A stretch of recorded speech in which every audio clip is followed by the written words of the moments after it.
Now the Three Martini Lunch with Greg Columbus and Jim Garrity. And welcome, everyone, to the Thursday edition of the Three Martini Lunch, along with Jim Garrity of National Review. I'm Greg Columbus with Radio America. Jim is also, of course, the author of the forthcoming The Weed Agency, due out June 3rd. You can pre-order it now at Amazon and other sites and get your hard copy as soon as it comes out in early June. We've got good, bad, and crazy martinis for you as usual. And, Jim, we start with the good, which is not that good if your name is Jill Abramson. She, until yesterday, was the editor of the New York Times, but she was abruptly fired and replaced yesterday. And everybody, of course, in the media world was biting their fingernails, wondering why. Most of the rest of the world, of course, didn't care. But the Weekly Standard has an interesting take on this, which dovetails very interestingly with some of the Democratic policy narratives right now. This is what it says. As with any such upheaval, there's a history behind it. Several weeks ago, Abramson discovered that her pay and her pension benefits as both executive editor and before that as managing editor were considerably less than the pay and pension benefits of Bill Keller, the male editor whom she replaced in both jobs. She confronted the top brass, one close associate said, and this may have fed into the management's narrative that she was, quote-unquote, pushy, a characterization that for many has an escapably gendered aspect. Sulzberger is known, he's the publisher of the Times, to believe that the Times, as a financially beleaguered newspaper, needed to retreat on some of its generous pay and pension benefits. So, Jim, how interesting that the pay gap for women, income inequality or equality, is coming to a head at a place like the New York Times, which, of course, is the champion of the liberal agenda. I think we found the war on women, Greg, and it's being perpetuated by a newspaper nicknamed the Old Gray Lady. A couple things that kind of come out. Obviously, like everybody in right world was chuckling pretty loudly at the hot water that the Times found itself in. You've seen the phrase lately, check your privilege. Yes. You, Columbus, coming from fine WASP ancestry, should be, checking your privilege. But I was like, if you want to know, you really should check your privilege when people call you pinch. That's when. Salary negotiation is always kind of one of these areas, a little bit of mystery. It's usually not done very much out in the open other than maybe for professional athletes. You don't really have a good sense of what the market is. If you're paying somebody less because they're a woman, that's wrong. That's bad. I think everybody in America would say, you know what, you shouldn't pay somebody less just because of what gender they are.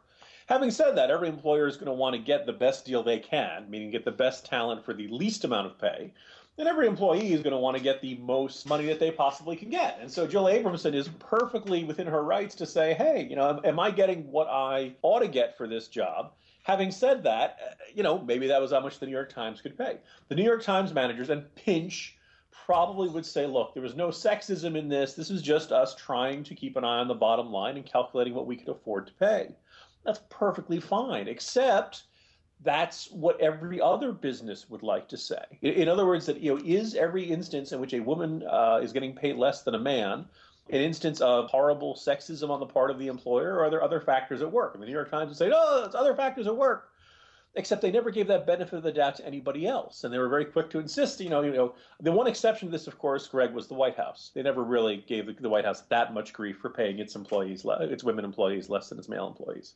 This was a story that sent huge, reverberations through the Acela corridor media world, and most of the rest of the country didn't notice at all. I think when the executive editor of the New York Times leaves very suddenly, lots of people in this Acela corridor media world really don't know who they should suck up to, particularly if they're freelancers or they want to write for the New York Times someday or they want to get on the op-ed page. So you can kind of sympathize with that. It sounds like this is a fairly run-of-the-mill management dispute, but it's got, because of the Democrats having beat the drums on the war on women so much lately, it appears that the journalistic institution has been progressive's best friend for ages and ages, is now hoist on its own petard and now looks like they're as bad as anybody as it comes to not treating women correctly and not paying them what they deserve and being rather sexist in their attitudes. Arthur Sulzberger Jr. is Pinch, in case anybody didn't know that. He's Pinch. Everyone calls him Pinch.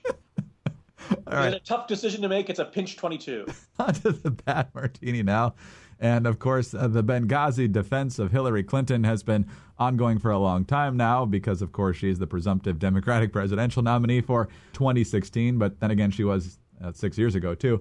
But Bill Clinton was speaking at the Peter G. Peterson Foundation this week. They're usually big on fiscal responsibility, but Gwen Ifill was the moderator for this conversation, and she was asking Bill Clinton about Hillary's handling of Benghazi, and Bill says, oh, she did just fine. She did exactly what I would have done. Here's his rationale for that. In my opinion, Hillary did what she should have done. She impaneled a very high-level review committee with the immediate past chairman of the Joint Chiefs of Staff, Admiral Mullen, who's backstage, and Tom Pickering, our country's most distinguished senior diplomat, who's worked for more Republicans than Democrats in his life. And they looked into what was wrong. They gave 29 recommendations. She took them and started implementing them.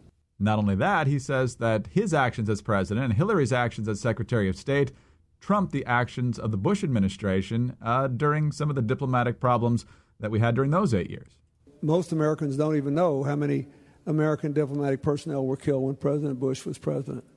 They don't know what, if any, after-action review was done, what, if any, recommendations were made, what, if any, action was taken to implement those.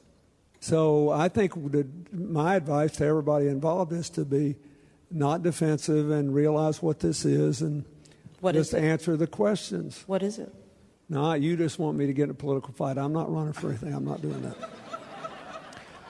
So there you go, Jim. Hillary Clinton did exactly what she should after these people died, just like Clinton says he did after the East Africa embassy bombings. And, of course, he was clearly implying that this was nothing more than a political investigation when it comes to Benghazi. So not exactly sure that thwarting terrorism is his specialty, given his track record. There's not a lot else he could say without getting in real trouble. Well, Hillary screwed up, and let me tell you why. Let me tell you what I would have done instead. That inevitably, if he's not sleeping on the couch already, that would leave him there in those circumstances. So obviously he's got to defend his wife. His answer to that question really focuses a lot on what she could have or should have done afterwards. As much as the Internal Accountability Board, I suppose, it made a lot of the recommendations. I think a lot of us would point out the big issue is that the four people who are most responsible for the decisions leading up to the Benghazi attack were put on paid administrative leave, otherwise known as a paid vacation. They were reinstated. They were put into new jobs, and so they're really, nobody lost their job over this. Nobody was fired. Nobody really suffered that much of a serious consequence for making these decisions that cost people their lives.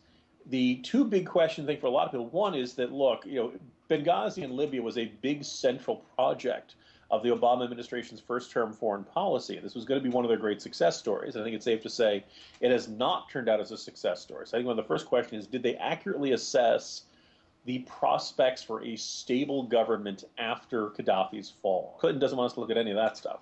Then the next big question is, on that night, there are a couple points in the House Armed Services Committee report of this that basically said, look, the military was waiting for a request from the State Department. You're kind of left with that question of, like, really? Why isn't everybody going to battle stations? Why wasn't everybody mobilizing? What was going on that night? Then the question of afterwards, who was held accountable? And, she left, she even was scheduled to leave, but, Hillary Clinton did not stick along all that afterwards. She only made one appearance before Congress. It was the infamous, at this point, what difference does it make statement. There's a lot to ask there. And, unsurprisingly, Bill Clinton, is saying, oh, there's nothing there. There's nothing else we could have done. Nobody could have handled it any better. Everything's fine. Not directly spoken, but clearly insinuated in his statements that there's no serious issue there. And I think that's pretty laughable. But again, I guess it's what we should be expecting from the Clintons as they approach a presidential campaign. Yeah, obviously they're going to downplay that as much as humanly possible. So, all right, on to the crazy martini now, and this comes to us from NBC Sports, but it's been announced in a bunch of different places. Rams defensive end Michael Sam is getting a reality show. The Oprah Winfrey Network announced today that it is working with Sam on a reality TV project that will show his life as the first openly gay player in the NFL. His quote, "Like every other player out there working to make a team right now, my focus is on playing football to the very best of my ability." Oh, and if seeing my story helps someone else accept who they are and go for their dreams, that's great. So, Jim, not sure this is just about making a football team, but he does join in a long, illustrious list of seventh-round draft picks with their own reality shows before they get to training camp. Like, help me out here. I'm one of those guys who, if Michael Sam has what it takes to play in the NFL, God bless him, good luck to him. He seems like he's got at least up until recently, it seemed like he had a really good head on his shoulders, and he was, had what it takes. But talent-wise, this was a guy who was always kind of in that gray area. He's relatively undersized for his position. You look at what he did in college, he generally did his most dramatic games against talent that's considerably less what you're going to expect in the NFL. Then he went to the Indianapolis Combine, which is where they take all the players and they do all kinds of physical athletic tests, and he didn't do as nearly as well there as everybody hoped. So, yes, he was the defensive player of the year for his conference, but a lot of people are looking at him and saying, this is not a guy who is guaranteed to make the NFL, and certainly not guaranteed to be a star in the NFL. He really is kind of a bubble guy, could be playing on special teams, could be on the practice squad for a while. Sam gets picked by the St. Louis Rams. It's close to home. Good luck. Rams seem very happy with this. I'm sure the NFL was happy that he was selected so that nobody could say, oh, this is, homophobia at work. But now the reality show. I think a lot of people had said, fairly or not, hey, is this going to be a distraction for the team that selects him? And fans of Sam said, no, and you can't hold us against this. And a couple of people wondered whether this was a flip side of the coin when Tim Tebow was selected for being a very clear, proud, some would say outspoken Christian and living his values. Look, Michael Sam deserves the chance to succeed in the NFL, but on the flip side is that he would say that he's not expecting any special treatment because of who he is. Up until now, I think that's the case. But once you start getting a reality show, and it's on Oprah, and it's going to get a great deal of hype and attention, and then a lot of people have kind of said, boy, does that put the St. Louis Rams in a really difficult situation? That apparently he's already got the second highest selling jersey out of any NFL rookie, and there's a great deal of attention and people who have wanted to see a homosexual player succeed in the NFL are on his bandwagon. They want to see him succeed. Well, he may not. And the question is, what happens if he doesn't? Is there this sense of, that homosexuals can't play in the NFL? Or is the sense that, the hype got around him, it created a distraction? Or was it just that this guy, was always a mid-range NFL player at best, and the hype around him tried to turn him into something he wasn't? Because there is this desire for a heroic narrative around these figures, the media is kind of stepping in and rushing in to create this narrative regardless of the facts. And I think that ends up hurting these athletes, and I think it may end up becoming a problem for Sam. I don't want to be seen as a Michael Sam basher, but this struck me as the first significant mistake he's made in his road to the NFL. It just really kind of seems like this could end up being a big distraction for the team and impede his NFL career instead of helping it. One of the tweets earlier this week was, quick, name the 2 Rams picks from the first round.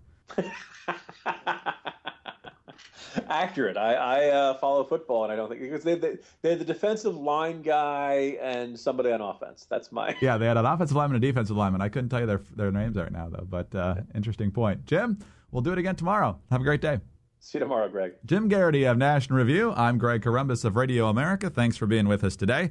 Join us again on Friday for the next edition of the 3 Martini Lunch.